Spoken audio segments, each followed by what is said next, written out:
Have you ever stood at a crossroads where everything God promised seemed impossible? Where the facts screamed no, but your faith whispered yes? That's where real faith begins. Not when everything makes sense, but when nothing does, and you still choose to believe. Faith is not proven in comfort. It's proven in contradiction. It's what you do when God is silent, when the answers are delayed, when the miracle hasn't come. Because real faith isn't built on what you see, it's built on who you trust. Hebrews 11:1 says, "Now faith is confidence in what we hope for and assurance about what we do not see." This verse defines faith not as wishful thinking, but as confidence, a deep conviction that what God said he will do. Faith looks beyond feelings and facts. It sees through the eyes of God's promise. When Abraham left his home without knowing where he was going, that was faith. When Noah built an ark before the rain, that was faith. When the woman with the issue of blood reached for the hem of his garment, that was faith. Each of them believed before they saw, because faith always sees the invisible,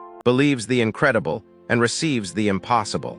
Faith looks like trusting when you don't understand. Proverbs 3:5-6 says, "Trust in the Lord with all your heart, and lean not on your own understanding." Faith doesn't wait for explanations, it obeys. It says, "Lord, I don't get it, but I trust you." That's real faith, surrendering control and letting God lead, even through uncertainty. Sometimes God will test your faith through silence. You pray and heaven seems quiet. But remember, silence doesn't mean absence. Faith says, even when I don't hear him, I know he's still working. Faith looks like movement, even in the Gospels, Peter stepped out of the boat when Jesus said, "Come." He didn't wait for the storm to stop. He walked on it. That's real faith, not waiting for the perfect conditions, but trusting the perfect Savior. Faith doesn't remove fear, it moves through it. It says, "Lord, I'm scared, but I'm stepping anyway." Faith looks like perseverance, holding on when you want to give up. James 1:3 says, "The testing of your faith produces perseverance." Faith isn't proven by how loud you shout in church.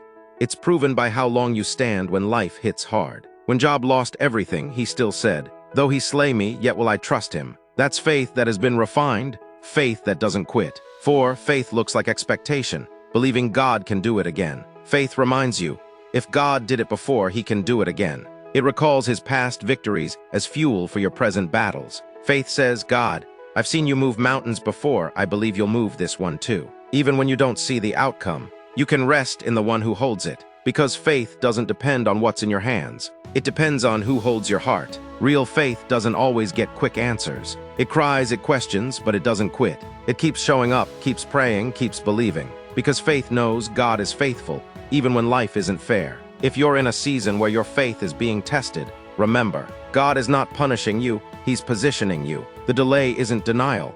The silence isn't rejection. He's building something in you that's greater than what you asked for. So today, choose faith over fear. Stand firm, keep trusting.